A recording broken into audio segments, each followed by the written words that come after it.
The longest-running off-road and action motorsports radio show on the planet is coming to you live with the biggest guest in motorsports. Here is the only man on the planet who can pack this much dirt slinging and tire slaying into 2 hours a week. Sit back, strap in, and be prepared to get your ears blown. Here is Jim Beaver and the Down and Dirty Radio Show, powered by Polaris Razor.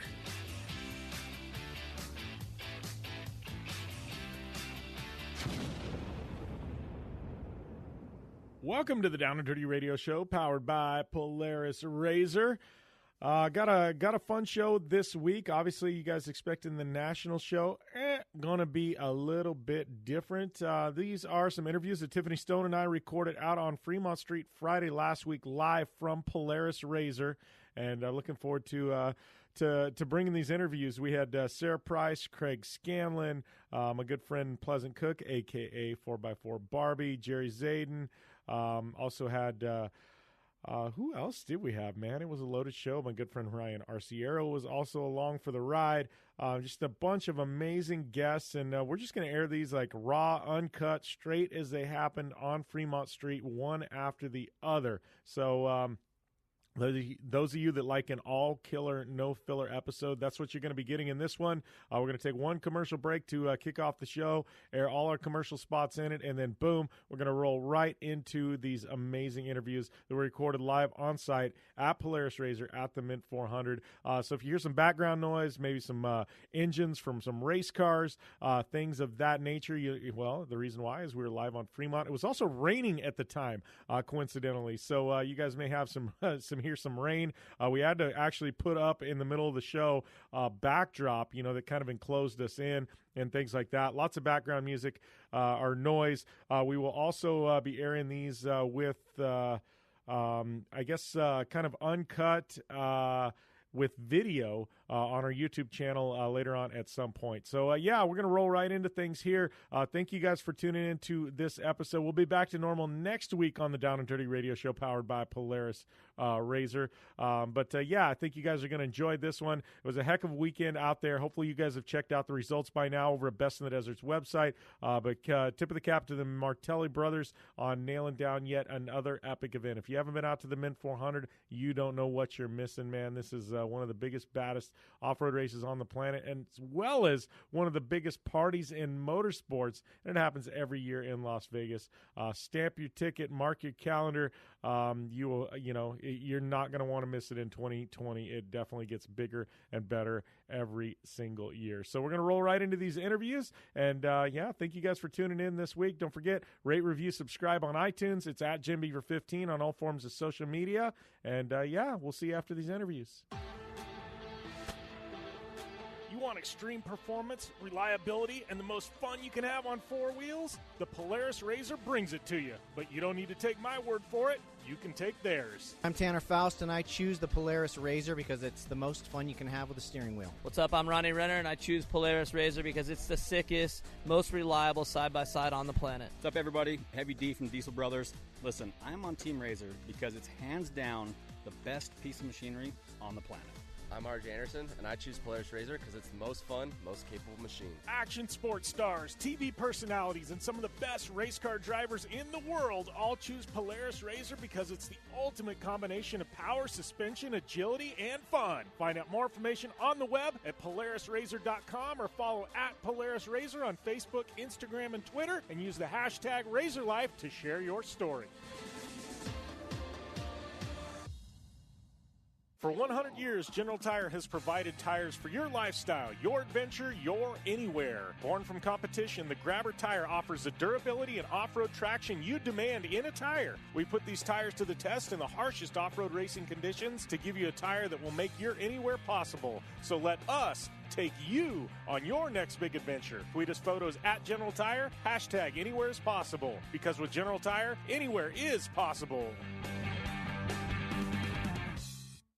When looking for a new wheel for your off-road vehicle, car, truck, or UTV, the choice is easy. You choose what the pros use. Rob McCachran, Keegan Kincaid, and myself, Jim Beaver, all exclusively use Vision Wheel, whether we're dominating Baja, taking the cup at Crandon, or shredding UTVs. Vision Wheel's trend-setting designs and durability will set you apart from the competition and your friends. Check out visionwheel.com or at Vision Wheel on social media to learn more.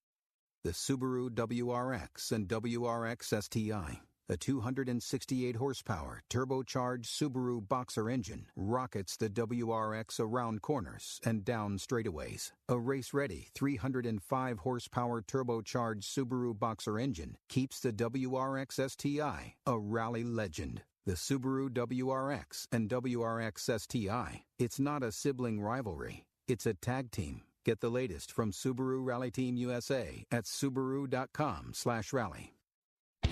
Hey, this is Jim Beaver, host of the Down and Dirty Radio Show. Getting down and dirty on the racetrack is all fun and games until it's time to get the dirt off. I know it all too well, which is why I partnered with MotoShield Pro, the leaders in nanotechnology solutions on the racetrack and in off-road to combat mud and dirt buildup on my vehicles. MotoShield Pro keeps us from taking unnecessary damage and spending extra energy on cleaning. No matter the weather or the surface, having proper protection on all my vehicles saves me plenty of reprep time in a sport where every second counts. Prep your vehicle like a pro. Learn more at MotoShieldPro.com. Do you race or are you a weekend warrior? Have you checked on the date on your helmet recently? Don't get caught off guard by using an outdated helmet. Impact Racing, the leader in motorsport safety, has new SA 2015 helmets to fit your budget. Whether you're looking for a helmet with a full carbon fiber shell to take you to victory at the Indy 500, or just looking for some helmets for a weekend at Glamis, Impact Racing has a helmet for you. Find out more information at ImpactRaceProducts.com or on Facebook at Impact Safety. Life is all about sound, the sound of sports, the sound at the racetrack, and the sound of your vehicle. Don't drive around listening to this. Drive around listening to the sound of performance. Gibson Performance. Gibson Performance Exhaust is the company who can turn this into this. Remember that life is all about sound, and Gibson Exhaust is the sound of performance. Check out your next catback exhaust system, headers, muffler, or UTV exhaust at GibsonPerformance.com and get more power and more sound. Are you looking for a place to push yourself behind the wheel and see how your driving skills stack up? Dirtfish Rally School is that place. Located on 315 acres of pristine automotive playground at the foot of the Cascade Mountains in Snoqualmie, Washington, right outside of Seattle. Dirtfish Rally School is a one-of-a-kind place where everyone from first-time drivers to seasoned professionals like Bucky Lassick and Antoine Lestage can push themselves to their limit. Whether driving the high-performance rally-prepped all-wheel drive Subaru Impreza STI is what you're looking for, or you'd rather hang it all out in the rear-wheel drive Subaru BRZs, Dirtfish Rally School has something for everyone. Classes are available from 2 hours to 3 full days and feature instructors with over 150 years of combined racing experience. Whether you're looking to become the best and get an edge on the competition, or just looking to freshen your skills behind the wheel, Dirtfish Rally School is the place to go. For more information on registering for classes, visit Dirtfish on the web at dirtfish.com, or to check out the latest happenings from Dirtfish, follow them on Facebook, Instagram, and Twitter at Dirtfish Rally.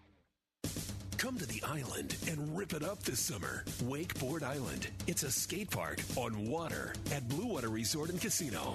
Check out the 2-tower cable system that pulls you and your board over the water. No boats to watch out for, no fumes. Wakeboard Island is open to all skill levels with an open center section for beginners. And for trick riders, a double side kicker in a 60-foot flat box. Wakeboard Island, the best ride this side of the Rockies. Adjacent to the River's Edge Cantina at Blue Water Resort and Casino on the Colorado River in Parker, Arizona. Thanks for tuning in to the Down and Dirty Radio Show, available live online in syndication on networks across the U.S. and available internationally on the American Forces Network. All right, so out here at the Mint 400, Jim Beaver, Tiffany Stone, my good friend Ryan Arciero, and good to have you back here with us. I don't know, it's been we've had you on Fremont, I think, most of the years so far. I think we've done every year, and I'm proud to be here to do it with you, Jim. You do such a fantastic job with the podcast, and thank you for having me. Yeah, no, well, I mean, I guess first off, how'd qualifying go yesterday? Qualifying went solid. I'm driving a truck for another individual, Kyle Washington. So it's not my truck. It's not my program.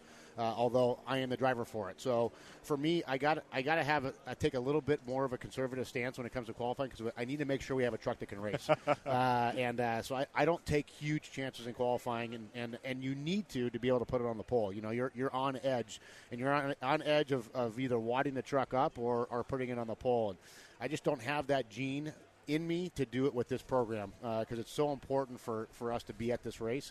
And we have a truck that can go win. So we qualified 10th in trophy truck. We're 11th overall. So that means we start in the 6th row if the first guy leaves by himself. So I think we're sitting absolutely perfect for the race. We're in the group that we need to be in, and the truck is perfect for the race itself. This is a gnarly one. I mean, starting 10th, that's not – you and I both know it seems like the guy who leads the first lap 9 times out of 10 doesn't win this race. No, it hasn't seemed that way for years. It's going to be attrition, and it's funny because you saw that at Parker this year in the Parker race. That was a wild one. Attrition was huge for it, and then same with the King of the Hammers. I mean, you had 23 trophy trucks and only 8 finish. I mean, that doesn't happen all that often. Usually these things are pretty solid now, and I can guarantee you're going to see the same thing with this race. One, because the course itself, I mean, we're the last race of the whole weekend. So the course is already going to be chewed up as it is. And then when we get on it, we really tend to screw it up with our 40-inch tires. So the end of lap 2, lap 3 are going to be absolutely miserable for these trucks and for conditions. So it's going to take its toll on the drivers and the vehicles. Yeah. So what do you think? Obviously, I think we've seen the pictures of the dry lake, had some water. We're sitting here literally for people tuning in, there's rain coming down around us, and we're in this, cozy, you said, intimate setting exactly. here, just because we're huddled under this Easy Up doing radio because it's we need a hug or something, right? Right. Tiffany's all about the hugs. Kumbaya. She's the one. She does short course podiums and she gives drivers hugs on the podium. They're all perfect. emotional, and she's like, but if they cry, she's a hugger. It is. If they cry, they know about this. They're like, because it's hard to see a grown man cry, So it's very hard to see a grown man cry, no matter what age it is. It's just hard, and so. Greg Stingle, he started crying on the podium. A friend of his had passed away, so I started hugging him, and, he got teary, and then, the next person, so I hugged them, and it just became a running joke through short course, and then everybody's like, so I didn't cry, but can I get a hug? And I was like, no, you got to cry. You got to cry still. And you're right. That's not the easiest for guys either, too. Show me a tear, I'll give you a hug. Get the Visine out real quick. I love it. Oh, nice. So, I mean, obviously, I know you've been around the sport, just long, if not longer than I have. But, you've got trucks. I know you've been driving everything. What's the plans for this year? Obviously, you're with this team. What's the schedule look like? I know you guys are, doing some Best of the Desert. You're going to do some score, too, I'm assuming? Yep. So the Herps put together a great program for Kyle. They work on the truck. They prep it. I raced with Kyle all last year. This was the debut of that truck last year. We had one mechanical issue that took us out of the win, but we finished, I believe, in the top 10 last year. This year, the Mint obviously will be our first one that kicks it off for us, and then it looks like San Felipe, and then the rest of the score races with maybe the Vegas Arena race thrown in there. So we're kind of waiting to see. Kyle's new to the sport. He absolutely loves it. We have great backing from Levi's and from which is a really cool sponsor, and then Troy Lee Designs, which is Troy Lee and motorsports in general, whether it be 2 or 4 wheel, is just synonymous. Such a cool name. So we're glad to have him a part of it, and he's the one that designed the truck. And if you look at the truck is it's simple. It's got 3 colors on it. I love and that. they're vertical lines. Yeah. I mean. That's genius. No. I particularly love that. So yesterday I was out at the time trials and everything like that, and that truck came by, and it's iconic. It's very Americana, I guess, with the color scheme. For sure. And it brings it back to the late 80s, early 90s, before you saw the glowing and the carbon fiber and all. It's just simple. And it pops too. It pops. You really notice it with your eyes. I tell people, I thought at one point, black was black's cool. I mean, it's just everything was black. Everything was black, and it's everything just kind of blends in. And all of a sudden, now you got these blues and reds and whites that are just popping. And like I said, it goes back. That's Troy Lee in his brain. It's making it simple, making it retro. This is and he does a phenomenal job at it. So that's why he's so successful. It's funny. It's funny. Our trophy truck we raced at Parker, and it's had some pretty crazy wraps on it the past 5-6 years, and we literally completely repainted the truck. and just literally painted it. We didn't wrap it. It was solid blue, one color. The logos, very simple, only a few logos that pop off, and then we put silver wheels on it. Went retro with, like, literally old machine-style wheels. And everybody's like, that's the best the truck's ever looked. I'm like, it's the simplest it's ever looked. Like, thank you. Now I know I don't have to go through this extent anymore of these crazy designs. And, I think you lose it anymore now, Yeah. So, but yeah, it's cool. I said the truck's awesome. The truck looks good. Kyle's new with the sport. This would be his second year involved in it. He's having a blast. He rides right seat with me, and he's probably one of the toughest guys I've ever met in my entire life. And that is no joke by saying that. I said, you got a guy who's green behind the ears, doesn't know anything about anything. The Vegas Torino 2 years ago was his first race, and he rode the entire race with me. Never complained once. And that in itself, and Jim, you know it too. That's a tough race to get to the end. You got that. It's hot as hell when you start that race, and it's 500 and change miles of not as brutal as a Mint for 500 and change miles, but the length of it wears you down. And he was a trooper. We come to the Mint, no complaints from him once, and then we go to San Felipe, and I got a good little story for you about him. So San Felipe, he forgot to put his crotch belt. He forgot to hook it in at the start. And San Felipe is like the Mint, probably one of the roughest races we do all year long. And so we took off, and he kept on tightening his belts up. And when you tighten without the crotch belt, it's going to pull your center. It's going to pull the latch and link. It's going to pull it towards your rib cage when you start pulling your shoulder harnesses down. And so he started tightening him, so that whole latch and link system was underneath his rib cage as we were doing this race. And you've been to San Felipe, you know what those bumps look like over there, brutal. Jim. And he never said one word, with the exception of 3/4 of the way through the race in the roughest section we had. He looks at me and he says, "Man, there's a lot of bumps," and because he hadn't pre-run or nothing. And I said, "Yep." We get to the finish line, and his ribs were black and blue. I was waiting for him to say, stop. It's time for me to get out. This enough. I'm not racing for points. This is my fun. And he did. He's a tough son of a bitch. That's tough. It's tougher than I am, man. Exactly. So I know we cut short on time here, Ryan, but obviously you've won Baja before. You've gone and raced some of the biggest events in the world. I know you've gone to Dakar and run that. What would win in the Mid 400 here? In a couple days. What would that? How would that mark up their overall Mid 400 win? On your mantle of trophies, where would that rank? That's a good question. It's something I thought about during this week, and it's something I hold high in regards because my dad and my uncle back in the 70s were doing this race, and it's a very important race, especially for the U.S. So for me, it would be extremely special to win this race. The Martelli brothers and Best in Desert have done a phenomenal job in promoting this race and bringing it to the next level. Yeah. And to bring that Levi's truck home first, that would be just everything. I'd put that trophy right next to the Baja 1000. Nice. Well, I appreciate the time, Ryan. Always fun catching up, buddy. And I know it's one of those you and I talk. I'm going to come to SoCal one of these days. We're going to just sit down and shoot the bull for like 2 hours and do a long. Please come. We're going to do it. We need to do it because you and I could talk for a couple hours. Absolutely. IndyCar stories and just all kinds of stuff. And now that you've been around this so long, now that you've ventured out besides the off-road stuff, and you're seeing the rally stuff, the IndyCar stuff, the NASCAR stuff, the drag racing stuff. Now we got some good stuff to talk about. Yeah, you and I, we're on this. We're getting close to the same level. I'm not quite to the Ryan Arciero level, but we'll have a lot to talk about. But always fun, buddy. Thanks a lot, Ryan. Thank you for having me on the show. I appreciate it. The best of luck to both of you guys with the rest of the weekend. All right, we've got my boy and I guess factory Polaris Razor Racing, Seth Quintero here, and I'm just seeing. I love when Seth walks up. So he's the youngest Red Bull athlete in history. And how many offers do you get for your hats? Because I know, Pastrana's told me, people literally, because those things are, uber exclusive. You can't buy them, you can't anything. They're not like the other energy drink brands where they just throw them out and hand them out like candy.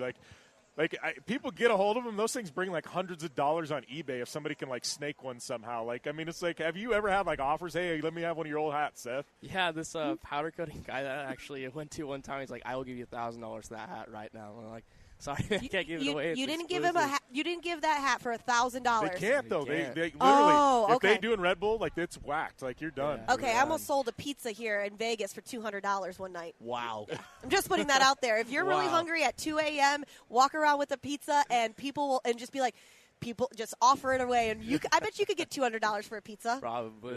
Yeah. Pizza business. Don't be in the Red Bull hat business. No. Bad juju. Yeah. So, no, I'm stoked to catch up. I know, so we're round 2 for UTVs of Best in the Desert. And Seth, we had you on the national show, but This boy is the points leader right now in production 1,000. He's coming off his very first Best in the Desert win. Like, this is a big event for you, Seth. Yeah, I'm super pumped. You know, last race I ended up getting that first, and last year at this race, at the Mint 400, I got second. So that was my first race of the year, and I'm hoping to hopefully get on top of the box this time. We've been really putting in our time and homework, and hopefully we can get it done. And, you know, 1,000 is crazy. Like, even, I mean, a lot of people talk about turbo, and I look at 1,000, man, and it's a stacked class there. I mean, we've got Kristen Matlock and others like that. I mean, it's crazy. Both UTV divisions are completely, like, stacked fields. It's not like, you know, it used to be people like, oh, they're going to run that class and cherry pick. I'm like, nah, you're not cherry picking. Yeah, not at all. No cherry picking in UTVs. Yeah, I got Kristen Matlock, who's like, she overalled the Baja 1000 in her NA car, which absolutely blows my mind. And having her behind me scares the heck out of me. But, yeah, we got, like, Kristen Matlock. I don't think Dodge Poland's racing this year, but he raced last year and won it. He's always a heavy hitter. And Corbin Wells, Caden Wells, all those guys, they're all fast. And it's definitely a struggle trying to get on top. Yeah. So, what are you doing? Doing every lap? Yeah, every lap. I'm hoping my foot can last every lap because I hopped on a dirt bike a couple weeks ago, and ended up hurting my foot pretty bad. It's kind of swollen right now, but I think we'll be able to get all the laps done. I was gonna say, like, I feel bad for you because, like, I was able before I started my racing career to get, like, all the crazy, like, stuff you do when you're a teenager, like, out of the way. And so, like, I made all these mistakes, like, you know, rolled ankles, whatever, but I didn't have this racing career. You got Seth with Polaris contracts, Red Bull contracts, and it's like, you want to be, like, do the rad teenager stuff, but at the end of the day, you're like, maybe I shouldn't do that because, like, I could actually screw something up, right? Yeah, I mean, I grew up riding dirt bikes and riding BMX bikes, but all that kind of came to a halt when I was probably around 12, 13 when everything started getting a little bit more serious, and I definitely miss it all, but I wouldn't change it for a thing. Yeah. Well, and, like, Seth and I were talking, like, I told him, I'm like, he's, like perfect age. He likes to game a little bit. I'm like, I was like, you need to be, like, the first dual Red Bull athlete who is, like, the esports side and the actually racing side. I'm like, we need to really, like, we got to get those, my friends at Red Bull, like, on this, like, Seth Quintero, like, dual threat thing. Yeah, it's crazy how, like, much the esports has taken off. You know, like, it's almost getting, like, as big as the off-road industry. And you walk into the Red Bull headquarters, and there's 100 computers in a room all lined up for all the Red Bull gamers, and that blows my mind. Yeah, that's wild, man. Wait. I want to hear some more about this Red Bull gamers thing. You didn't know? No, I know a little bit about it, but okay. Which side do you like better? Do you like the gaming side or do you like the driving side? Because it's a little bit of fun on both, right? Yeah, they're both like stupidly fun, but I love the racing side. The racing side. I could never get away from it. But yeah, you walk into Red Bull headquarters, and on the right side there's the gym, and on the left side it's like seriously like 100 computers in a glass box room that are lined up with all gamers, and it's pretty crazy. Have you got to go in the cryo tank they've got at the fitness center? Yeah, it was like negative 200 and something degrees. Yeah. The day I was in there, they were actually installing it. The last time I was in there, it was a few years ago, and I told him, I'm like, it was when Colby was still at Red Bull, and I was like, he's like, you want to get in there, right? And I'm like, yes, and he's like, dude, we can't, it's not turned on yet. Dude, no, hopping in that thing, we did a full workout day. I did a moto camp with all the kids, and hopping in that thing after, you just feel like nothing ever happened. That's what I was wondering. Like, that's crazy that it's that cold, though. Yeah, like, then they have that simulator in there where the seat moves, and it's got like 3 40-inch TVs around you, and it just feels so surreal. That's crazy. It's like, I don't know. Have you ever been to Red Bull HQ? No, that's why when he's talking, I was like, yep, he's talking. I have no idea. But you want to take me one day, Seth? Let's go. No, it's rad. They've got like these weird, it's almost like skateboard ramps in there. And then they've got like a Formula One car sitting there. They've got like a Dakar motorcycle there. Like it's, like, I don't know. It's like to me, it's like a paradise for like anybody like us. It's like you go in there and it's like Disneyland. Yeah, the main office has a whole skate park going over the office. Yeah, it's like awesome. These rolling ramps. Big rollers, and they have like Indy cars, like he said. They have a NASCAR in there now, and they have multiple buildings, and one building is just full of dirt bikes. Like the clothing room is just full of dirt bikes, and it's super cool just like see what they're doing. Awesome. Well, Seth and I are going to go to Red Bull headquarters soon. Right. Do you need a prom date? I could be your prom date. Yeah. Funny thing is Red Bull HQ. Yeah. The funny thing is like Red Bull HQ too. It's like all unassuming on the outside. You would never know what it is unless you know what's actually there. No branding, no nothing. Looks like an old warehouse. Like literally, like people drive by it all day long, have no idea what it is. Yeah, it's a giant brick building with like vines that are wrapping around it, and then you walk inside, you're like, oh my god, this is insane. Yeah. So what's it going to take to put her on the box this weekend, Seth? This weekend, I'm just looking for a finish. You know, being the points leader, I'm looking at the bigger picture, which is the championship. And I got my boss pulled. Yeah, we got boss man sitting down here. But yeah, I'm hoping to at least get on the box. You know, maintain my points lead, and just gonna try to drive consistent. Yeah, we got Craig's in there. See that? Maintain his points lead, man. Yeah. All right, Seth, man. Well, we're going to Mike Scanlon. I bet Craig's got a little bit of stuff here. You're joined here by Craig Scanlon with what do you got for me? Full Parts. What do you got for you? What do you got for me? You've known this kid forever. I mean, you kind of helped bring him into the Polaris side of things. You know what I mean, with his first contract and stuff. I mean, how impressive is this kid, Craig? Like, seriously. I mean, I'm slightly impressed by him, yeah. Yeah, slightly. No. My nickname Cheeto. Yeah, I nicknamed him Cheeto probably like 5 years ago because he wouldn't share his Cheetos with me. Wasn't impressed by that. No, his whole family, they're super impressive people. It's so fun to be around all of them. And talent-wise, he's just incredible. I mean, so couldn't have found a better kid. Yeah. Now he's turning like a young man. That's why I was like, it's weird, right? Because Yeah. I was like, man, like, first time I met Seth, like, literally, I said kid. Like, I don't even know if you were 13 at the time. Probably you know what I mean? not. It was like, I just turned 16. Like, I'm still yeah, grown. it was like. You're still taller than me, though. Then again, everybody's taller than me, so we're all good. All right, Seth, man. Always good catching up, buddy. Good luck this weekend. Yeah. Lots of fun, man. Thank you for having me. All right, so we got Seth walking away there. We got my good friend Craig Scanlon here, and I don't know, good to have you sitting down, Craig. This has been like a 5, 6, I don't know how long I've been with Polaris, 6 years, I think. This I've been been like with Polaris for 15 years, but if the Razor thing I did for 12 years. Yeah, I was going to say, and I think you signed me 5, 6 years ago, and it's been like a 6-year mission for me to get you with a microphone, and it's finally happening. I'm like, man, what happened? Like, we got Craig here, mainly because you got something really big happening this weekend. You got to tell us about this, the Mint 800. Sure, yes. So we're going to do 2 races back-to-back, Keith, my co-driver, and I. We're going to do the UTV race in the morning, and then we're going to hop out of the UTV, our Razor, and jump right into a 6100 spec truck, and then run another 400 miles in the spec truck. So it'll be a long day. Yeah, I'm just like, I don't know, man. And it's like people do, that kind of distance at Baja all the time. That's not the Mint 400. This course is beat up. Before on the first lap, it's bad. You're going to do like 6 laps around it. Yes. So somebody last night said I was pre-running for the truck race in the first race. So I'll be pre-running, and then I'll be racing the truck race too. So. No, I think it's, I think the thing about Baja is you go from one point to another point.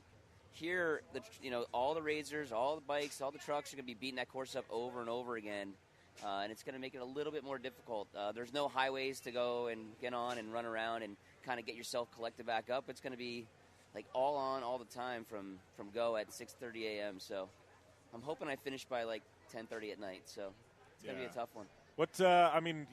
Well, and I know with like the start of the truck race and then the UTV race, is there any kind of procedure put in place? Like if you have a little bit of downtime in the UTV race and you're coming around, because you can't miss the start of the truck race, right? Like no, it's going to be super tight. I was looking at it the other day, and it's I think there's an hour space in between this year, and then there's the minute between every truck and one car, and then there's 30 seconds between 6100s. With that time, I'm literally going to pull in and get out and get in if all things go perfectly in the first race. Yeah, and it's not just you; it's your co-driver. He's doing it both too. So he's doing the Mint 800. I think it's way more gnarly on him than me. I mean, at least I have something to do. He's gonna be sitting there bouncing around all day. I know when I'm going left, he doesn't. So it rattles the co-driver's body around way worse. Yeah. Well, talking about that and talking about UTVs, I mean, you helped grow Polaris to where it's, you're one of the guys that helped grow it, and this what we see here at the Mint, in the classes and stuff. And you've always been the guy, you not only worked for Polaris, but you were also racing, and you were, you knew what the consumer wanted and what the racers needed because you were both, And I mean, we've got like 80 UTVs in Pro Turbo now. I mean, that's like, to me, Craig.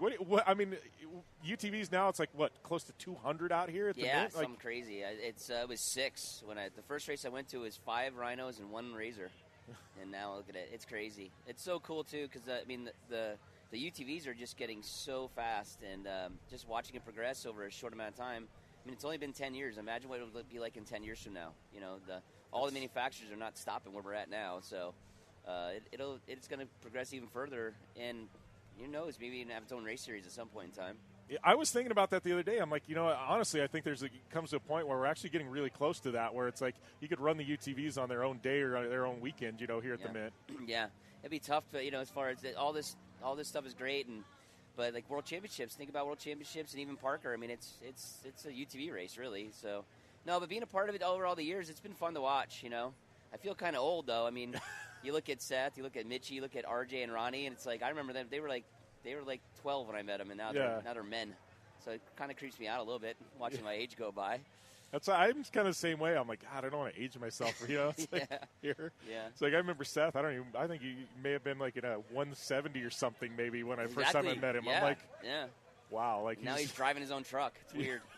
Right. But it's all good. So a 6100 truck. I know you've done some stuff. You've been in a 6100 before. You raced with Johnny. Yeah.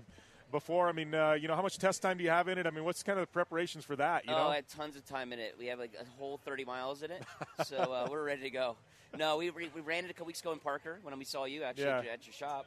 We ran about 30, 40 miles that day, and then we got a whole mile and a half in it, the qualifying yesterday. So, you know what though? It's really just going to be about. It's not really about seat time at this point. I've driven vehicles enough in the desert. It's going to be about the mental part for me. It's 16 hours of sitting behind a wheel. The physical and all that stuff kind of goes out the window. It's going to be all inside my ears, between the ears, so to speak. Yeah, you got like a masseuse lined up for Monday and stuff? Yeah. No, I have no alarm set for Monday, let's put it that way. Yeah. What I'm dreading the most is having to drive back to California on Monday. I'm like, I don't want to have to get out of the cars on Sunday and actually get on the road and drive home. I'm thinking about having somebody drive my truck home and flying home, so. I was going to say, I guess that's another big story there. You were with Polaris now, 4 Wheel Parts, obviously same company. Polaris owns 4 Wheel Parts and TAP. But, it's moved to SoCal. I bet right now you're happier in SoCal and not in Minnesota with the weather, mountains of snow they've been getting. The weather is slightly better. I have to go back to Minnesota once a month, and I literally try to do whatever I can to not actually be outside. So I will sprint to a car, and I will sprint into a building. It's so horrible there right now. So, no, the weather's better. The traffic is way worse. Yeah. I will take the traffic over the weather, though, right now. It's a long winter in Minnesota. It makes people tough, though.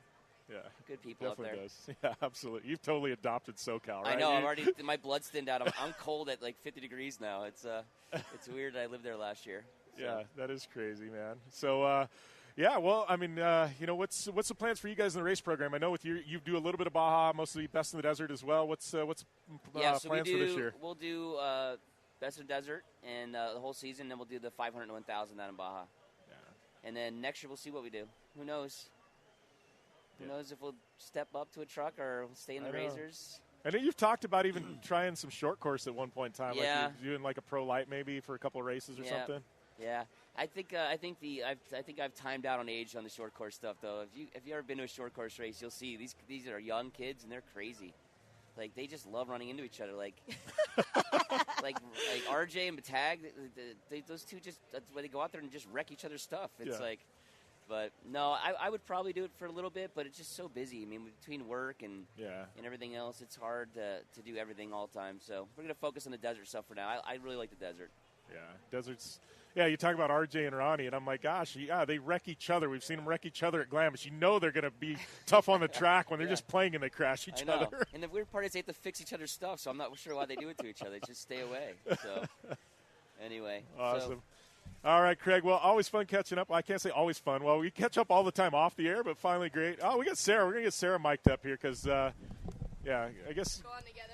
Yeah, we're just going to drop you in here with Craig. Now. Craig's like, because Craig is kind of in a roundabout way, a little bit of your boss. So yeah, this is my boss for sure right here. That's creepy. That's creepy. Not really. Nice red sunglasses, by the way. I figured it'd help my I just needed to get out of the sun. Yeah. I will just say all three of us were in the same place last night. All I will say is we're not talking about it. Yeah, I was so glad you bring it up. All I saw, but I'm not taking my sunglasses off. Wait. I'll give you $5 to take your sunglasses No way. off. No way. See it. All right. Thanks a lot. We'll see you guys All right. later. Thanks, Craig. Thanks for everything, buddy. Bye, Craig. Leave the headphones here. Yeah. All right. So Miss Price, how is? Thanks. Passing off some water this morning. Yeah. So, Miss Price, I hear you had quite a hell of a good qualifying run yesterday. Yeah, qualifying went really good. We went into it not trying to be any heroes. We were safer than sorry. And I feel like she's too serious right now.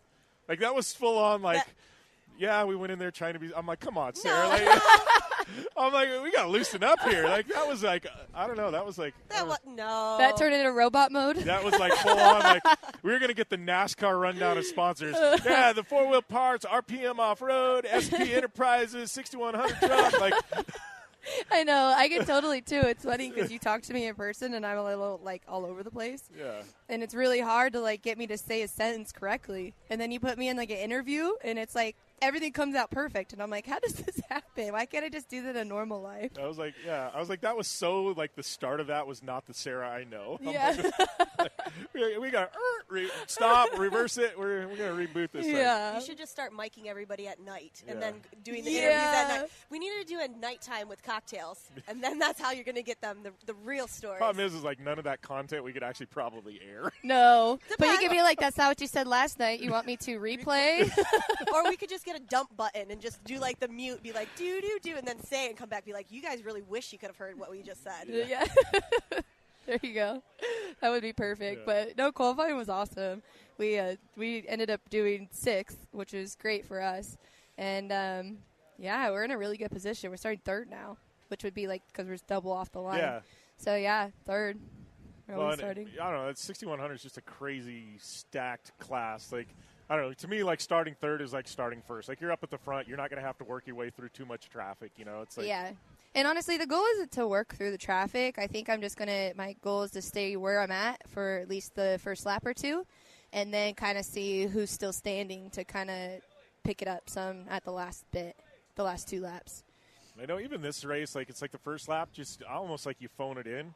It's like you just get through it. Don't get a flat. Like, just don't do something dumb. Yeah. And then the second lap, you pick up the pace. And then it's like, because people drop out. Like, you drop like flies in this race. And then the third lap, you're like, I got a truck left. Let's go race. Yeah, exactly. Yeah.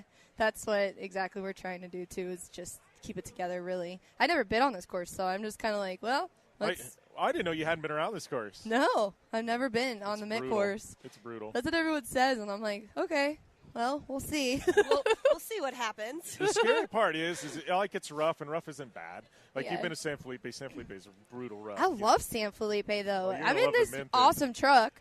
Like, San Felipe is a dream for me because it's like, dude, I never thought I could go through whoops like this. And I'm, like, going 90 through a whoop section. And I remember leaving a pit at San Felipe being like, guys, I just want to tell you, I'm going 90 right now over the whoops. This is the coolest time of my life. That's so awesome. Yeah. Going off of that, though, since this is your first time out here, first time on the course, and has any driver, like past driver, said, hey, Sarah, this is where it kind of gets really gnarly, this is where the hard parts are? Has anybody given you some, like, words of advice? Yeah, definitely. Even in qualifying, like, Rob Mack was giving me advice in qualifying, and I was like, oh, my gosh, this is so cool right now. Is that where you're, like, giddy? Like, oh, that's Rob Mack. Like, he's giving me advice? Like, the fact he came to me and was like, hey, so watch out here, and I was like, okay. Like, I didn't ask or anything, and he just, like, was open to helping me, which was really cool. But, yeah, I've been kind of, I ask as much as I can questions to the right people and hopefully get some good feedback. So there's not too much, though. Like, people were like, oh, we need to watch at this one for this gotcha or whatever. But everyone just basically like, hey, go watch videos of people crashing so you can get familiar with those spots. Well, each lap, like you were saying, Jim was saying, phone the first lap in, second lap get a little bit better, third lap and whatnot. And obviously everybody goes in with a game plan until they hit a specific whoop section or a specific area. So when that happens, how quickly do you just change everything, or you just kind of go turn by turn, lap by lap? Honestly, me and Erica, we're probably going to be writing notes as we go the first lap a little bit, just like for big things like rocks that could potentially be flats and stuff. But I'm just going to play it smart, really. But yeah, it's just gonna go as we go, kind of thing. And I honestly, if we're just cruising, like, I'm pretty smart coming from motocross. I can really retrain and stuff like that, and keep myself on afloat, Mm-hmm. And so we're just gonna kind of use our instinct, I think. Use the woman power. Oh, by the way, Jim, it's Happy International Women's Day. It is, yeah. See, right. So Sarah, Erica, Happy International Women's Day for nice. that. Yeah, where is Miss Erica? Erica is. I heard she was in bed very early last night. She was in bed really early. Cynthia, she's like, yeah, Erica was in bed early. She was so funny last night. Oh, my gosh. She's always funny, though. We've been laughing so hard this morning, and she's trying to get her bags at the truck, and then she just called me, and she's like, okay, you will not believe my morning. I'm not you, so I can't get into the truck. And I was like, well, pay them or something. Like, pay them off to let you get the truck. She goes, well, the money's in the truck. She goes, I don't know how we're going to do this. I was like, I'm legitimately laughing right now. We're a mess. Let me in that truck, and I promise you I'll give you what's in there. Yeah. Yeah, that's not a fishy story. No, so her and Cynthia are on a mission trying to get into the truck at Valet right now. That's funny. Oh, I was like, I can't miss Jim's show. I got to make it there, guys. Like, I seriously was walking over here with a cup of coffee, like, still the ceramic cup.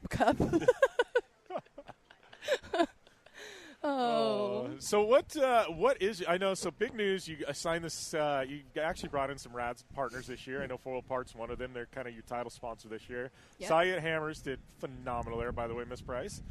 So what's the whole schedule this year? What are you planning on doing in the truck and any other UTV stuff? What's the plans? So far I'm racing this race and then all score. So I'll be racing the TT Spec in Baja, and I'm stoked to be here. For side-by-side, I'm trying to pick out another race. I want to race another race in it, and I don't know what. Like, I'm trying to think maybe Noro could be really cool in the side-by-side, but I don't know. Yeah, Noro's fun. I think they've actually got a big group of UTVs starting to go down there. Yeah. Yep. So, I don't know, that's an Ultra 4 spec now. You can kind of do whatever the heck you want with the Ultra 4 series, right? They got some rad events in, like, Reno and stuff like that. Yeah, they do, too. I want to do, like, one-off big race. Like, King of the Hammers is a one-off big race for UTVs kind of thing, even though it's a series. But it's a cool event that I will never miss. And I want to find another UTV race like that. Like, I've already looked in, like, Texas and, like, some other places, too, that I like. I'm like, is there another big race out there that I don't know about or what's going on? You got to get linked up with Hubert because there's some rad stuff, and your car would be perfect for it, I think, in, like, the southeast. Like they've got all the, like, not GNCC stuff, but trails and woods, and, like, they got gnarly stuff. Like, I want to go mud bogging. Yeah. That's next weekend, right? Isn't the Mud Nationals next weekend or yeah, something? I think it's like next week or two, Mud Nationals, yeah. Really? You should just go out there and just take your truck out there. And right. Be like, hey, guys, I'm here. What's up now? Yeah, I got a Ram now, 4x4, so that works. Yeah. Probably I'll get that thing stuck pretty fast, I'm sure. But, my side-by-side, that's the thing. I don't want to build, like, a whole desert car. So, like, I don't want to, like, sign up for a score or Best in the Desert race because I don't want to build a whole vehicle again. Like, I just kind of want to have my KOH machine and do something with it. Mm-hmm. Well, the rad things about the KOH cars is because I'm building one for next year, like, as we speak, and they're capable, but they're not, like, over the top. These desert cars, like, literally you could throw $100,000 away, like, in 2 seconds. Yeah. And, like, it's the truth, and I hate to say that, but it's got to that point. Oh, yeah. It is. It's crazy anymore, and so that's the one thing that I love about King of the Hammers is the fact that you can just, honestly, ride a stock machine, and it's legal. That's true. Yeah. It's awesome. You had some time in some SST trucks, too, right? Yeah, I did. I raced SST trucks quite a bit in 2016 and 15. And, those things are a blast. I love them. They're a little bit sketchy, and that's what I like about it because, it's constantly just having a good time and correcting and kind of going for it. And, we just bash each other, to make passes, and it goes back to, the moto days, and I love that stuff. So you can bring out the aggression in your driving, and it was a good time. I love those trucks. So, because I'm from Detroit, and IndyCar and SST come out for the Detroit Grand Prix. Yeah. So that maybe could be a one-off from you. Just call Robbie up and be like, hey, Robbie, can you get me a ride for this one race? Because it's a dual race, and there's, IMSA, IndyCar, SST, so it's a bunch of different things. Yep. Yeah. Whenever I call Robbie, though, he's like, so how much money you got? And I'm like, you know what, Robbie? I'm done calling you all the time to try getting in this truck. That's Robbie. Like, I'll get calls from Robbie, and he's like, Jimmy, I got an SST truck for you. Yeah. I'm like, awesome, man. He's like, well, this is what it's going to cost you. Yeah. Like, he's always the salesman. Yeah. Like, he calls and be like, hey, you want in? Yeah. And then he tells you the price. And it's not a bad price. Like, it really isn't. No, it's not. But, it's just like, I just don't have that just sitting in the checking account exactly. right now. I guess something would take me a few months to try and, pitch to sponsors and, Yeah, and then, he'll get me excited, hey, we might be able to do this, and then, sometimes it doesn't happen. I'm like, darn it. But at least I did get the chance to at least race in them quite a bit in those years, so I'm stoked just to have that chance. The rad thing about those is like one of those where, something might pop up, and you never know. Like, they run so many races, and you say, I don't know, and then, 2 months from now, you could be in one at an event. Exactly. It's just you never know with Robbie in that program. That's what's so rad about it. Yeah, exactly. It's a really cool thing that they're doing. It would be cool to see it become more main stage, or go back to the stadium, I know he was trying to do, but I guess we'll see. Yeah, I don't know. It's always good times catching up, Sarah. I know. Yeah. I don't know, we get some weird, like, rainy weather, whatever going on. It's so right cold. now. I don't like the cold. No, I'm freezing over here. I know. I'm legit freezing. And she's from Detroit. I'm from Detroit, and it's freezing. And then what made me even more baffled is when we were at KOH, I, like, drove into town. I got the $5 pizza. Yeah. Drove back, and it started snowing. I'm like, I legit left Detroit, and it's snowing in Southern California right now. What is going on? I with know, me? right? The weather's been crazy here. Yeah, it's gnarly. Oh. Yeah, but, well. All right. Well, I know you got to get to an autograph signing, I guess, in the rain. That's going to be nice and I convenient. know. How's that going to work? But you got to get an umbrella boy. I know. I need an umbrella boy. Yeah, I do. there's all the umbrella girls in, like, Formula Drift and stuff like that. So get yourself an umbrella boy and just have him follow you. I don't know. What's it pay? Like, I'll follow you around. What's it pay? Like, I'll take that job. I need to just find a boyfriend that's willing to do it. Good luck with that one. Right, I know. That's what everyone's like, good luck with that. I'm like, why do they say what? that? I know. I'm like, why? It's because most guys can't humble themselves enough to actually do it. Yeah. Or real talk, they're just intimidated how badass Sarah is and don't want to take a back seat. See, I would do it like just to own it. I'd be walking around like, yeah, that's Sarah. I get to hold her Yeah. umbrella and bring her coffee in the morning. We had People be walking up. I'm like, all right, it's $5 an autograph. we had a friend actually tell me, Cynthia, and Erica yesterday. They're like, you know what? Any boy that's with any of you girls is going to be a strong man, like, because you guys are 3 strong females. But it's cool. There's still some out there. Maybe we can find Sarah one. We should hold auditions. Who wants to be Sara Price's umbrella boy audition today? No. Oh, no. Problem is, like, I've got too many Sara Price stories. Like, her, me, and Jolene, we did some traveling together. And, like, I don't know. I've got fun stories. No, so. I feel like you have stories from everybody because you Yeah. have stories about me. But everybody's as well. got stories on me. So it's like one of those, like, a mutually, we'll just take everything to the grave. And We should all just write a book one day and pass it along. Yeah. I agree. It's one of those. I think we all collectively, when we're all like in our 70s and nobody cares, we're going to write a book and nobody will care about us by then anyways. But we're just going to finally be like, hey, it doesn't matter. We'll just tell all these stories now. Yeah. So we'll be able to tell the stories when nobody cares. But yeah, I don't Just know. one time, T-Stone was doing this thing, and then Sara Price was doing this other thing. And, Jim Beaver, we won't talk about what he was doing. Right? It's like always like last night. It's just so funny, you know. Everyone's kind of out of their element and just like letting their hair down a little bit, and it's cool. Because we don't race till Sunday. And I know. I was in there literally. There's so many trophy truck guys in there, and you and me and Craig, and you wouldn't see people at Hogs and Heifers having fun times like that on a normal race weekend. No. But we don't race for like 3 days. I know. It is kind of weird. Like everyone's like, "Good luck tomorrow." They're like, "Wait, Sunday," and I'm like, "Yeah." I was like, "It's kind of weird. We're waiting like a few days to actually race." Yeah, I'm not crazy about it, but we'll make it work. Like, I don't Well, it's know. cool. Like last night got to happen because of it, but yeah, Yeah. it is. It's like a lot of time down, you know. And we got here on Wednesday. Yeah. And Erica's case yesterday happened because she didn't make it tonight, right? Yeah. Yeah. The day happened for her. She was planning it too. She goes, "You know what? I think tomorrow's our night." And I'm like, "Okay, that's fine." And then she just went big. Like last night or the night before? Last night. Yeah. Oh. Yeah. Yeah. He told me I dodged a bullet, though. He's like, T-Stone, you dodged a bullet. Because they're like, come. And I was like, I'm tired. I'm hungry. I'm still on East Coast time. Yeah. He's like, you dodged a bullet. I'm like, I thought that I probably would have. Yeah. You know, 7 a.m. call times come quick, especially when you got to be on camera and you're like, I can't wear sunnies. I can't do this. I can't do that. Yeah. Yeah, it's hard when you have to wake up early and then you have to look presentable too. It's like as a female too. Yeah. Well, it's funny You know because what we it's all. like. Yeah. It's interesting because you do stunt work. You have call times. I do TV. She does TV. Like, we all work in the entertainment industry, so Yep. we're used to call times and stuff. So when we actually get a chance to let our hair down, it's very rare because Yeah. we're all professional. Uh-huh. You know what I mean? And we know about call times, and none of us are going to go out and get rowdy when we've got work the next day because that's what literally pays our bills, you know? Yep. And so it's like, it's funny because, like, last night, like, you and I have been a million places together. That has happened.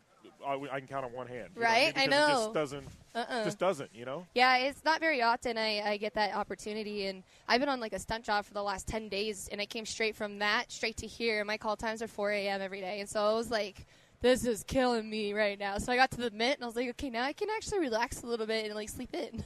Well, and we got to curl our hair. Yeah. Do some other things, like look like a female kind of. Yeah. Look like a female kind of. No, you don't understand because when I Yeah. was doing Trail to SEMA, like you just wear backwards hats, sunglasses, everything just be chill. And then I was at SEMA and they're like, oh, so you do really look like a girl. I'm like, what does that mean? Yes, I am a girl. Yeah. I know. It's like all the time the same thing. Like people don't recognize me from like when I'm in the dirt to like right now. You know, I try to put a little effort in, and they're like, "Oh, you clean up nice. You're Thanks." like, thanks. You're like, yeah, just get a girl that can do both. That's what I'm going to say from now on. I was going to say, do you guys have the suite at the Cosmo this go? No, we don't. I know you feel guilty about taking that, though. I do. I didn't want to ask Bill again, and he's so sweet. But I saw him because he qualified with us, and you know we're good friends, and so he's like probably wondering. He's like, "Why aren't you at the Cosmo?" Oh yeah, I remember you talking about that. When she we gets were the baller suite at the top of the Cosmo. He like it owns seriously the whole. Spoils us. So like we raced with who runs it. Yes. And he like one time we finished behind him in one of our races, and he's just like, anytime you're taking care of at the Cosmo. And then like he got us a room this one time, and we like walk in, and me and Eric were like, how does this happen to us? You can get lost in it. It was we're that like, big. That's awesome. This is unbelievable. Like he is beyond amazing for doing that for us. It was a cool experience. They have this big wraparound balcony that overlooks the. Like literally, Sarah and I are having lunch. Like, Jimmy, you got to come up to my room, and that like sounds bad, but like no, she's like, no, Jimmy, you've got to come up to my room. You've got to see this room. Like, I go up there, and I'm like, oh, can we do a show from there next time? Yeah, honestly. So like, would love that. whenever I had the room at the Cosmo, like we just have people come there. Yeah. Like it just come hang out at Sarah's room. I know it sounds weird, but it is exactly that. It's actually Sarah's house off the top of the Cosmo. Yeah. It's not even like. It's the most beautiful has its view own too bar over in there, the in the room, like a full bar inside the room. Mm-hmm. So SEMA 2019 party at Sara Price's Do it. house. Do it at Cosmo. We can We're start gonna have to charging ask people. Bill about this. Tell him we're gonna do radio from up there. You'd Yeah. probably love it, like Yeah. because just slide in a bunch of Cosmo plugs and Right, stuff like that. yeah. The chandelier bar. Oh, those flower thingies that make yes. your mouth all numb. Yes, and Wicked Spoon, the buffet there. Oh, so Amazing. good. Everything's great there. I love the Cosmo. This is all we're doing. We're talking about hair, makeup, and food now. We will. Well, actually, we're going to have to do that. We'll tell him, hey, we want to do like a national radio show from the suite in the Cosmo. And he's Yeah. probably like, yeah, let's do Okay. it. Okay. Like, Do it. But we got to go in the summer when we can have like a pool party and like do it. We should do a poolside party. Yeah. I'm sure they got heated pools. Like, Yeah. Oh, that's awesome. We totally need to do that. you see, we started this out. Sarah was all serious, and then I put the kibosh on it. And you know what? This is the Sara Price I know for the last 20 minutes. I'm like, but you know, I more knew than she was in anybody. there. We just had to pause that for a second. Yeah. It's I do. okay. I could totally get like total professional or, it just goes the other way. But when you get to know me the more and more, like Reese Millen, he always gets on to Erica. He's like, teach your friend how to talk. And she's like, no, that's Sarah. That's what makes her who she is. But yeah, it's funny. She puts on this like she's the badass like off-road racer persona, and then she's like a goofball. Everybody is. We Yeah. all have a side. Both of us are talking heads, but then you get us off of it. Like whenever I call in for Jim's show, he's like, Tiffany, don't say anything yet because some of the funniest things we say is before I hit record. Yeah. And so we started to, and then it just. All of our good segments are off air, and I'm like, we Yeah. can't. We literally, when you're going to do the show, we cannot talk before. We just hit record, and then it's Do like, it, yeah. because it's like you never know what the heck's going to happen. Yeah, exactly. That's awesome. So. I feel like we've taken so much of Sarah's time right now. Yeah, I know she got 14 minutes to get to her signing. I so do, and I need to find a jacket in between that.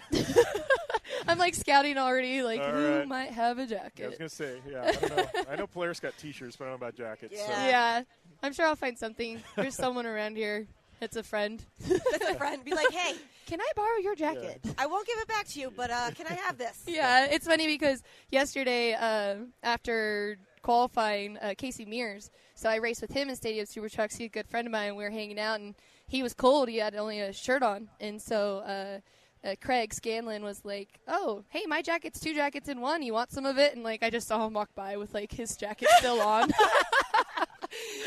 He's like, didn't get the memo on that. I needed to give that back to you. So Craig's over here bumming the sweatshirts and hoodies off of the Polaris staff because Casey's walking around with his jacket.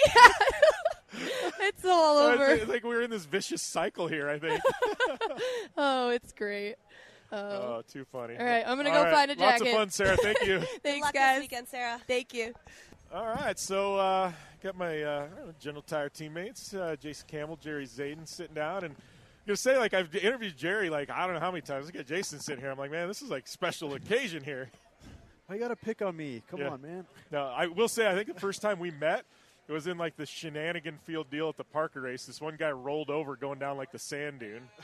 and we were running trophy truck, and you guys were, and like this guy rolled over. I still don't know how the hell he rolled over going down that thing. Like right in the middle of the course. Right in the middle of the course, going down this little like sand dune canyon thing, and you couldn't see him. So I crested over, and you guys had crested over, and it was like we bottlenecked right behind him, and literally every car in the race went by, and then I think we started. And it was like, I don't know, it was bad. Yeah, we were dead last. Everyone went right around us. Yeah, it was so bad. You and I think we're looking at each other like, what the hell do we do now? Like, and that was when they started everybody at the 425 at the same time. You know, it was like literally like Jeep speed, everybody gone by. It was. Oh yeah, there was the GoPro forward, the GoPro back. I think we did a time lapse. It was like 52 minutes. You guys were there. Yeah, and it was just. Dude, it was. You want to talk about a buzzkill, like mile 4 of a race, getting into that? It was. Just Makes for a long day, for sure. Yeah, for sure. I had that happen like at Baja one time. The 500 it was like 30 miles in. There was a silt bed, and like everybody was buried in it, and then it was just bad. And it's like you're there for like 2 hours at the start of the Baja 500, and it's like you're going to finish at like 3 a.m. You know, it's like wind out of the sails. That's why this year a lot of people ask like, hey, what happened to you at qualifying? And I'm like, nah, we weren't there.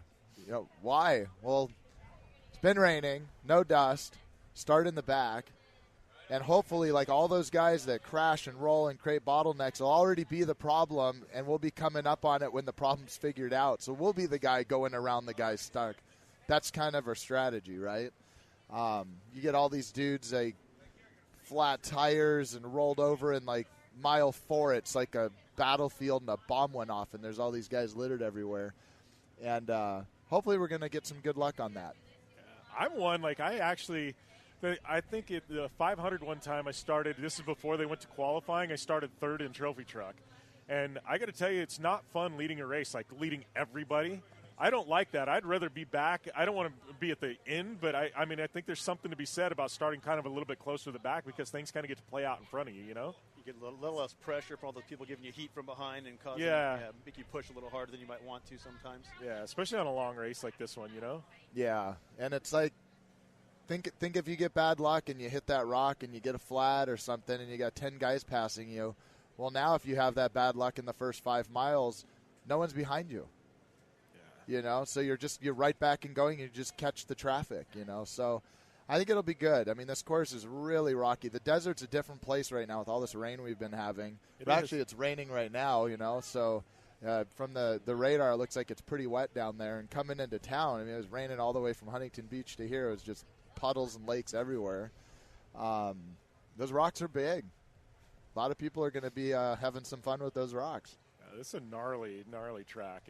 And I'm just thinking, dude, by the time you guys go, because we raced morning on Sunday, but I'm like, we got, 3 laps? Motorcycles kind of half run. There's parts of the course, but then you've got the afternoon race Saturday and then Sunday morning race. And I'm like, man, that's a lot of traffic on that track by the time the big trucks go. Yeah, I mean, what's this, a record year? It's like 550 people. Yeah. I mean, that's a lot of vehicles. That's a lot of laps just burn into that track. Yeah, and when that desert's dry, that sand is just soft, right? Well, when that sand's wet, it just creates square edges. It's like, imagine like taking your Toyota Prius into 6-inch tall curbs. Well, yeah, these are 12-inch tall curbs, and we're in fast trucks, and when you're hitting these things at like 80 to 100 miles an hour, it starts to take its toll, you know, and it's going to be fun.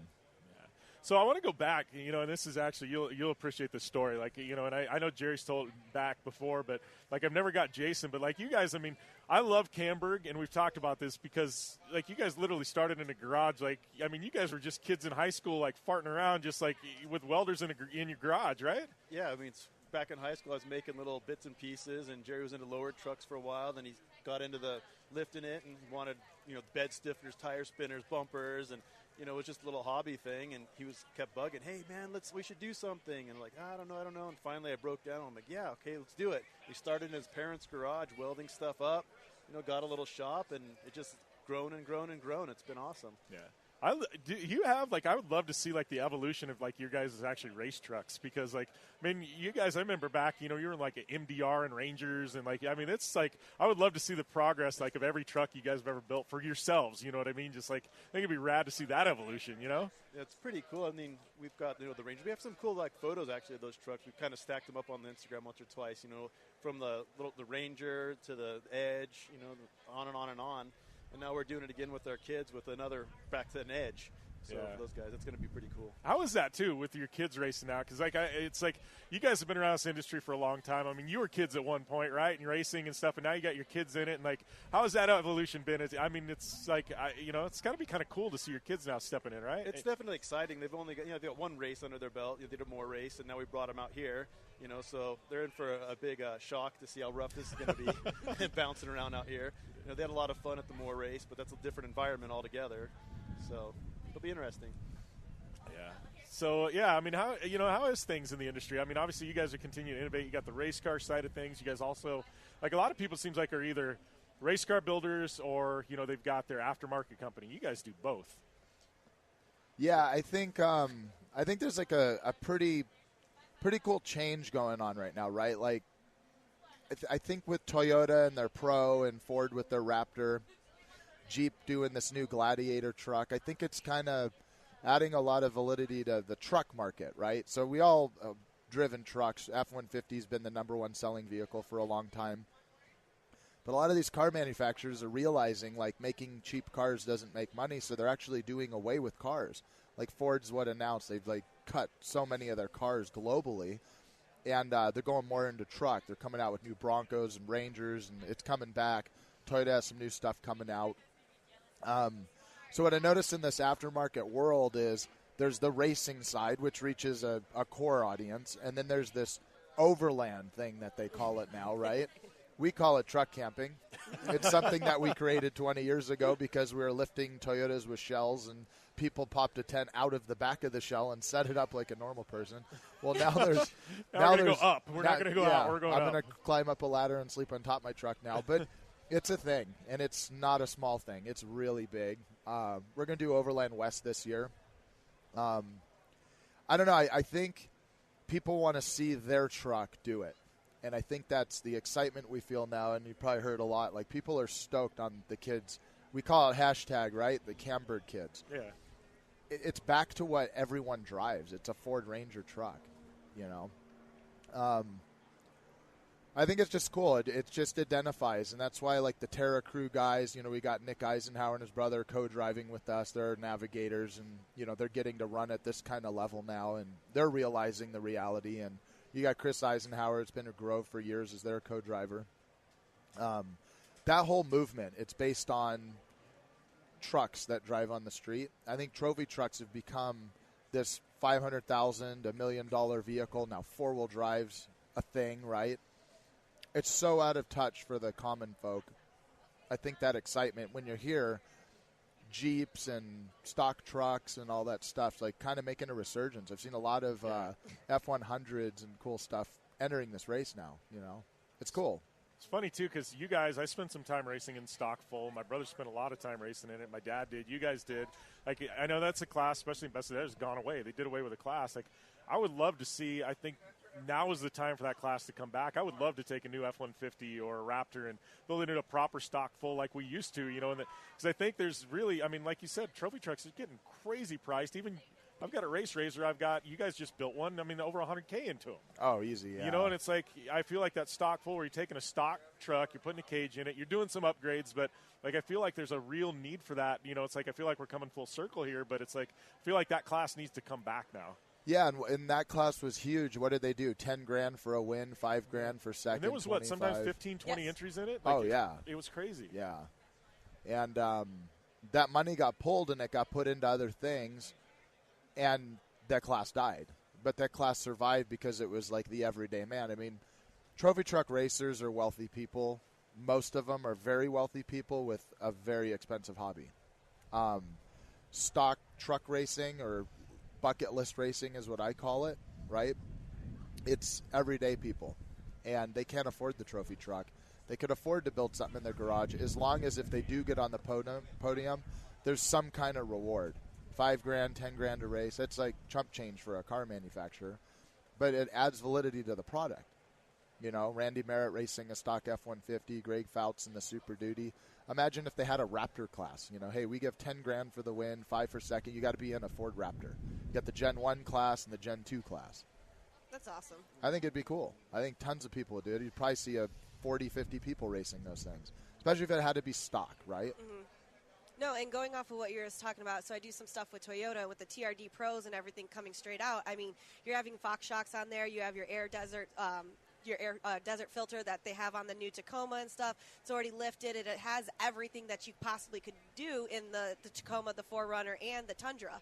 So I think that's awesome because, Jim and I, we were talking, I bought a stock Jeep, a JL. I went off-roading and stuff, but it gives an opportunity to people who have like a little bit of interest in it, but not the mechanical capabilities to sit in a shop or build one or have financial to do it, be able to say, hey, I want this truck. I can take this and go off and do some off-roading, hit up some trails and not even have to like wrench on it at all straight from the factory. Oh, absolutely. And it's funny you brought up the Toyota because Jay Leno and I did that 2 years ago. Yeah. And it was Here the at the stock. Mint, yeah. It was the TRD Tacoma Pro. Yep. And I went down with all the head cheeses from Toyota, took them down to Baja. We had the 4Runner, the Taco, and the Tundra. And, everyone's probably seen that ad campaign with all 3 white trucks, blazing Baja. And all we did is just went down and had fun. We ate tacos. We drove along the coast. We went down to San Quintin, hit the road from, Acambro there, had some good breakfast burritos, and just lived the lifestyle for a couple days. It was a blast. And the response afterwards was, man, that Tacoma's so cool. Jay Leno didn't look very fast, but I'm like, guys, you got to keep in mind this is a stock truck, but it made it around that race course. Jay Leno took it around the race course. That's how capable that truck is. That's awesome. And Leno's a car guy, but he's not a race car driver. He's definitely not a race car driver. He's definitely a car guy. And but it's just cool. But, you take the Tundra. It's got way more power, way more ground clearance. It'd do way better around that course than a Tacoma would. But that just shows the validity of these vehicles. But how many Tacomas are sold to young people that want to go enter a race? And what do they have to do? A roll cage? Some seats? Wouldn't be that difficult. So circling back before we let you guys go, I mean, obviously we got mid 400 here. A couple days. Weird that it's on Sunday, to be honest with you. It's like weird. But yeah, I mean, what's obviously you guys are in a stack class. How are you guys splitting up driving? How's everything going to shake up? I never know with you guys. It's like how I don't think anyone ever knows. No, it's what do you guys like draw straws or something like that? It's like, hey, I think we're gonna. I think I'm gonna start and try to do the first 2 and then let Jerry do the last one, see how it goes. But you see Jason right now, what he's wearing? Yeah. It's hard to drive at night when you wear glasses. Now, so the kids are actually doing the morning race, and Jason came up with a great idea because there's 3 boys and 2 laps. But when you look at the pits, every 2 stops is about 90 miles. So his youngest son, who's 15, Corey, he's going to go from the start to pit B. His oldest is going to jump in at B, come into main, swap co-drivers because we got Nick doing the first lap to see the course. Then Chris is going to jump in. Cody's going to go to pit A. My son's going to come in and go to the finish. And probably by the time they finish, Jason's going to be off the line and in 60-100. I think we got about 2:30 start. It should take us about 7-8 hours. So we'll be well into the night, 9-10 o'clock at night. Put those rigid lights to the test. And got the sponsor plug right in there. Yeah, got to throw that in. But no, it's really fun. That's what I really liked about the new format of starting in the afternoon is now, lighting companies are some of the biggest sponsors out there, right? Yeah. And it's really cool to be able to actually showcase their product at a few races a year now, not just the Vegas to Reno race. Yeah, and, like you said, it's actually, they're shaking it up a bit, and Parker's another one like that. I know even on the UTV side, they threw in a night race at Laughlin, for lighting companies and stuff. So, yeah, it's there because there for a while, it was like lighting companies, I felt like they were kind of isolated. They're like, oh, yeah, we can do the 500 and the 1,000. Exactly. Vegas to Reno. I mean, I remember, what was it, 2007? We did the first full season on our own in our old Ranger Edge, and the first year of 7,200 being an opened-up class. And, we never really got to use the lights. We got to use them if we had problems in the day. That's when we got to use them. And then Vegas to Reno. But now it's cool because Parker, they start later in the day. Mint, we start later in the day. Vegas to Reno. And, it's a good time. Yeah. Awesome, guys. Well, good catching up. Always fun. And, good luck this weekend. Hopefully we'll see those General Tires on top of the box. I know they would love it. They would love it. We're going to do our best. All right, we are sitting down here. We got Pleasant Cook. I'm not going to call you by 4x4 Barbie. I feel like you've graduated past that. Yeah, I feel like I'm more just Pleasant Cook now. Yeah, like, I don't know. Like, I know there was, like, a time, you know, and that was it. But, like, I've got to know you, and I'm like, yeah, you're so, like, beyond that now. Like, it's just. Yeah, it's kind of like a different. I feel like that's, like, more like the truck show thing anyways. It's 4x4 Barbie, and then, like, everywhere else now. I'm just Pleasant. Yeah, you're just Pleasant. Just Pleasant. But you want to know what the real thing is that I think is the best? Yeah. Is when she calls herself out for eating donuts and then calls herself Carby. That's true. That's true. Carby. 4x4 Carby, actually. That's my new name. Well, because she's like, donuts. You know what was funny? I love donuts. So my it made me favorite giggle. thing on your social media is I can't remember why, but I was looking at, like, I was on your profile the other day after we were talking or something like that. I was like, I wonder what she's been up to. You know what I mean? So I'd had questions. And you have something about, like, these DMs you've got. Like, DMs are full. I went through there. I had entertainment for, like, an hour reading what these dudes were sending you. And your responses are, like, classic. I'm like, this is so rad. I've literally had people message me sometimes like, dude, we literally just wait on our lunch break to read your messages on your story. Because I used to do it more often, but it's kind of slowed down a little bit. But It reminds me of, like, White People Wednesday, but, like, Thirst Boy Thursday. That's what you. yes! High five to that. I Thirst Boy. love it. Can I get like the credit for that? I'm like Thirst Boy Thursday. Thirst Boy Thursday. By Tiffany. Over Yeah. here. Okay. Yes, I do the same thing. Thanks, Like, her. I wish.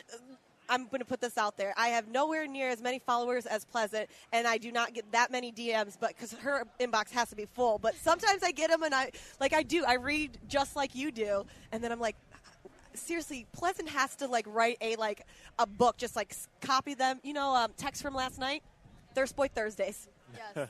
I'm making an Instagram page called that. Thirst Boy Thursdays. Goes down in the DM. I feel bad, like, because I get DMs, but they're just stupid. Like, I feel bad for women in this industry because, like, I just, like, it's got to be next level, just ridiculous what the stuff guys send you. It's like, how is that acceptable on any level? You know what I mean? It's just. And they just send you the most random things, like you like are friends with them, or that you know them, or that you, like, solicit or ask for. I'm assuming that you probably get some of the most random pictures in the entire world. Like, here's my thumb, Pleasant. Yeah. Here's my feet. Okay. All right. You better have that athlete's foot cleared up there, buddy. Yeah. By the way, you might want to have a doctor look at that. Yeah. That toe does not look normal. So I know you were actually out here at the Mint because you're riding in a race car, right? That's right. Co-driving with Bold Racing, so I'm pretty excited about that. Anytime I get, like, the opportunity to get some seat time, I'm all for it. So. You've been bouncing around. So I know you've been doing a little bit of desert racing. You did some short course last year. I know obviously you've got the monster truck stuff. Are you still you sold mini monster truck, the whole thing? Are you still, like, doing any of it? Like, I still have the mini monster trucks, the third scales. I kind of, like, put them away in, like, a shed for when I have kids one day. I'm like, open the door. Hey, look, I was cool one day. But you guys can do this now. But yeah, I kind of outgrown the mini monster truck. I was working on getting into a full size, but now I'm just focusing on the short course racing this year and trying to get more into desert racing. I only did, like, 3 races, I believe, last year at the short course, so I really want to hit it hard this year. yeah. So I don't know, where was I even going with that, right? No, it was going to be what series? So you're going to do the Midwest? I know that's what you did last year, Crandons and stuff like that. Yep, the Lucas Oil Midwest Series, and then I guess we just got Wheatland on our Yeah, schedule Wheatland. too. So That should be a big one. Yeah. I actually haven't ever been to Wheatland, so I'm kind of excited to. Like, I heard the track's beautiful. It's a really pretty track for sure, but it's really humid. It's very humid. Every single time I've ever went there, it's been humid. Well, as a spectator, it's been humid. So Would that kind of be like your home track then, ish? The closest one to you, right? Oh, yeah, for sure. It's only a couple hours from me. So Yeah, so it's not too bad. I'd say it's a home track for you. Why not? Yeah. Probably as close as it gets anyways, right? Yeah. That's for sure.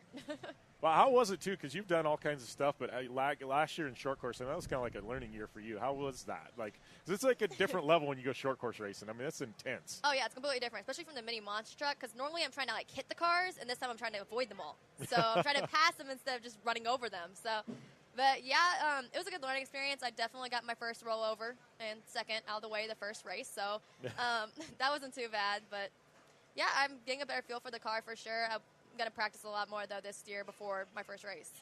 Yeah. So, and I know we were talking about it before we jumped on. You spent some time with Hubert doing that whole thing. Like, that had to have been, like, a rad experience. Like, a lot of people jumped in and did, like, a day. You did the whole damn thing, Pleasant. I mean, that's like... Oh, yeah, 29 days straight across the country. It was... I don't even have words to explain how amazing it was. Just all the different terrains. Like, you really see the country from a different point of view that nobody else will do. Very few...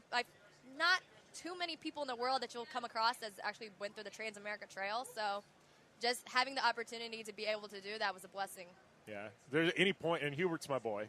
There, any point you want to just like throat punch him, because Hubert sometimes Hubert doesn't realize he's doing it, but like he can step across the line and just be like, you're just like, whoa, like did we like he just doesn't realize he's doing it, you're just like, ugh. Oh yeah, like the very first week I was like, call my mom, I'm coming home, I can't do this no more. Me and Hubert, we just butt heads a lot. Okay. Yeah. I was like, when we interviewed Hubert, he was fine. He tried to troll me on my Jeep though and said, can you do this? And I was like, yeah, but so I could. Yeah, 29 days straight. We got.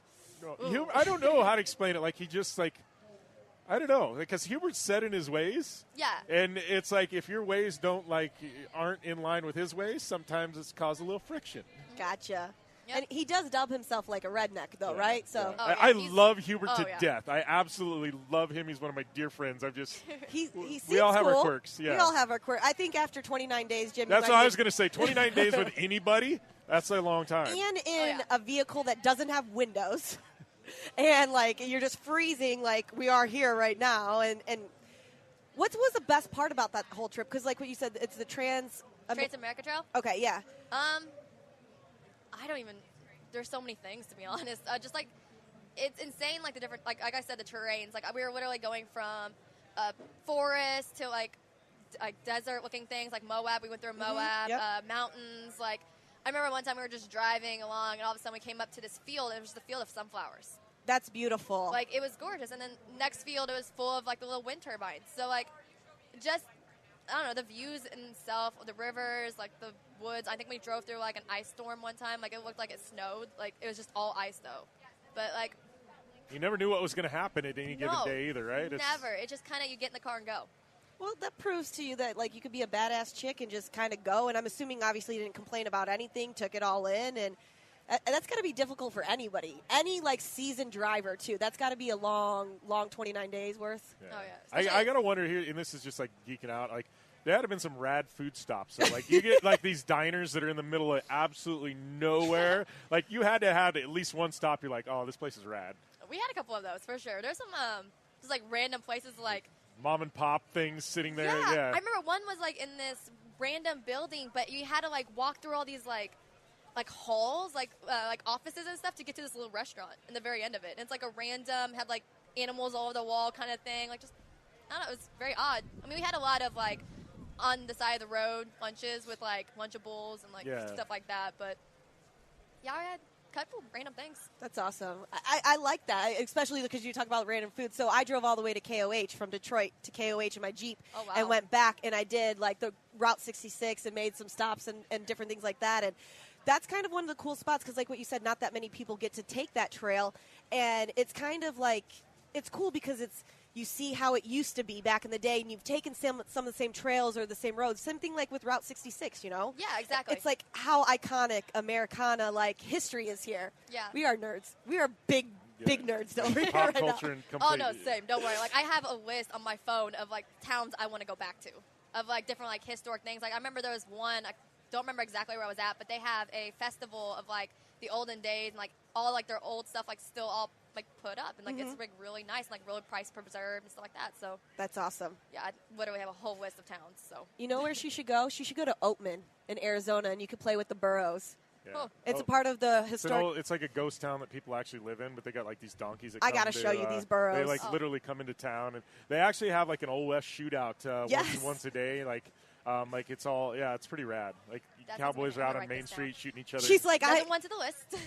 It's called Oatman in Arizona. Oatman. It's not far from Laughlin, actually. It's like 30-minute drive from Laughlin. You're gonna die. You want to see something? So if you go to the UTV Worlds here next month, like it's literally. Oh my goodness. But look, they are literally. You just walk up and you can pet them and you could feed them. There was this one. It was such a baby. It was 3 months old, Jim, and it had a sticker on its forehead that says, "Please do not feed me." And you literally go and you're driving through Oatman, and there's just live burros everywhere. Oh, nice. Yeah. It's good times. So what's it's crazy. You're like ping pong across the country all the time. I never know where the hell you're gonna pop up. Like what is that? Between racing and like you're like at trade shows, events, like you're all over the place. What's the schedule look like for Pleasant this year? Oh God. Let's see. So I actually leave straight from here Tuesday morning and go to Dallas to get in another truck and drive to a truck show in Alabama. So it's all mixed between just truck shows. I think I have like 2 country music festivals I'm doing, and then just racing.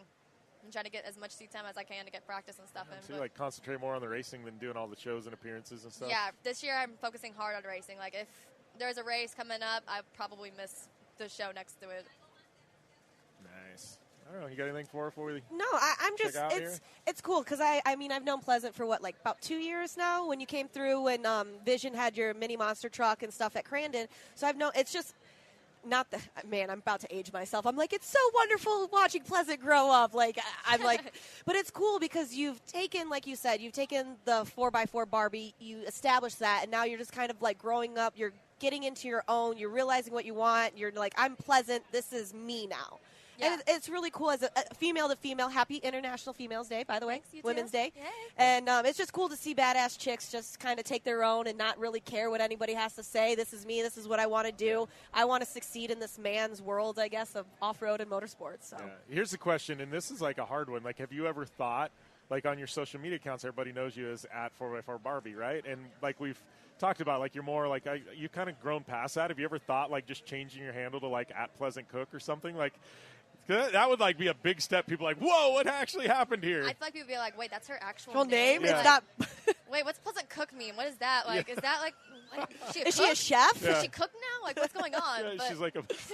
Is she a cook now? I always laugh. People was like, "What's your name?" Pleasant Cook, but I can't cook, so sorry about that one. You're like, I got lunch. I can order though. Yeah, like, man, I can make a mean sandwich. Let me tell y'all, but no, I feel like the 4x4 Barbie thing's just become such a big brand lately. I just kind of keep growing it, I guess. Yeah, try to make it kind of older sounding, I guess. But what happens though when Barbie takes her blonde hair and goes into like a dark black? Are you going to become like 4x4 Skipper now, or like Skipper's sister? Yeah, like so I'm no longer Barbie, but I'm 4x4 Carby now. No, don't go by 4x4 Carby. I just thought it was so cute because like you made fun of yourself, and when you can make fun of yourself, it's like you're comfortable with yourself. You've made it to this level, and you're like, I'm just going to knock myself out right now. It's funny too because like we talked with Sara Price, and we were talking, and she was talking about like how it's hard to find like a date or like a boyfriend because it's like you're a strong female, and I'm like, yeah, you're the same way, like God, like you know, and I'm like, sure, like you get a boyfriend, they're like, oh, you're Ken, you know, it's like it's gotta be like tough for you, like to find a date, right? A little bit, yeah. They're normally like, I don't really want to be Ken. I'm like, don't worry, you're not.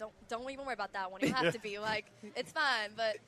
Yeah, it's kind of harder for like the industry and stuff to just like even be able to deal with, as we were saying earlier, like the Instagram DMs, stuff like that. So it's been a little difficult, but it weeds out the bad ones in the beginning. Yeah. So what does somebody have to do in order for you to block them on Instagram? Like, what is like your like? Because obviously people throw stuff at you all the time, but like, what you're like, okay, I'm done. You're blocked. Or what's the worst you've ever gotten? Oh God, let me think. Worst I've ever gotten. I always like those people that's like big know-it-all kind of people that's like, oh, she only does this, this, and this because of this, this, and this. And I'm like, no, actually, like I'll like message them and like explain to them, not like make a big post about it. Like don't do like in front of everybody, but I'll like message them to like, hey, just letting you know, like, no, this is actually what I do, kind of thing. Just being nice. And if they downright disrespect me back and like kind of just act dumb about it, then normally I'll block them. I don't like a whole lot of hatred on my page. I don't like my followers to read that. I have a lot of like younger girls and stuff that follow me. And I don't want them to see that and to have that view, or even if I'm arguing back with people online, I don't want them to have that view like, oh, she's doing this, and this. Like, I don't want them to grow up thinking that, like, that's okay. Like, I'd rather just block all the hate. And sometimes you do have to clap back. It's more of like putting it's more somebody like in there. Fun, like clap back too. Yeah, it's not what you say, it's how you say it. Exactly. Or how you type it, or whatever you want to say. It's got to be hard too, like for you, because you've got like a massive Instagram following, and like a lot of people, like they see what you put out there and like they make assumptions, and it's like it's got to be hard for you because like I've got to know you on a human level, like away from everything, and like you're a rad person, but it's like a lot of people like, you know, they come in like just thinking they know who you are and you know and stuff like that. And it's like, no, that's really like, you know, that's part of me, but it's not me, you know. Yeah, my favorite ones like whenever people comment like if I'm staying by my truck or like by like my UTV or something, like, oh, you're just like the model. Do you ever get to drive that thing? And I'm like, yeah, like every day, like this is my like. Yeah. I always like those kind of things. Like it always cracks me up because people will be like, they'll straight up think how like if I have a photo shoot, like, oh, that's how she dresses every day, and I'm like, no, it's like that was just a shoot. Like it's not that. Like don't take Instagram so serious, guys. I read the saying one time. It's like probably one of my favorite mottos. It's don't get getting caught up on social media. Everybody puts their best version of themselves out. Nobody wants to put it where we got pimples on our face and our hair. Yeah. Actually, I do love how yesterday she's like, I think today's a hat day. Today's definitely a hat day for me. Yeah, no, it's really, really cool. You probably get this because just same thing with me and the Jeep, you know. They're like, oh, look at this, like, badass truck or badass Jeep come up, and then, like, you pop out, and they're like, oh, we thought a guy was going to pop out. Why does a guy always have to pop out of this thing? Like, girls have good taste. Yeah, we can drive this probably just as well as they can. So, I mean. Well, like, what are you guys relegated to Priuses or something because you're girls? Like, apparently that's. Yeah. I'm going to drive, like, a Bug one day. Like, yeah, you're supposed to have, a Volkswagen convertible Bug or something. Yeah, it's like a Barbie thing, like a Barbie Jeep. Like a Barbie, I always wondered, how the hell did Barbie have Ferraris? Like Corvettes? Like, legit, like, you know, my sister growing up, my sister growing up had, like, you know, Barbies. My daughter, like, she always had Corvette. I'm like, what the hell did Barbie do for a living? Like, she always had the mansions. She and was I'm like president at one point. Yeah, she was. Rock star. I'm like, man, like, I need her agent. Yeah, I do need Barbie's agent. And I'm just waiting for, like, an actual Barbie with a monster truck come out. I'm just saying, but. That's so awesome. So rad. Always fun catching up, Pleasant, man. Well, good luck to you guys. Hopefully we see you at the finish line. Thanks. I'll be hanging out. Yep. Like what you hear? Catch all the back episodes of the Down and Dirty Radio Show on Apple Podcast. And be sure to rate, review, and subscribe. All right. Thank you guys for tuning in. And, hopefully you enjoyed these interviews and the fun we had down there on Fremont Street as we were avoiding the rain and all the chaos that was happening over the course of 2 days. Anyways, make sure and hit us up on iTunes. Hit that subscribe button. Check us out in national syndication on Saturdays and Sundays, as well as the American Forces Network. Be sure and follow me at JimBeaver15 on all forms of social media. Have a great week. We'll see you next week when we're back to normal right here on the Down and Dirty Radio Show, powered by Polaris Razor.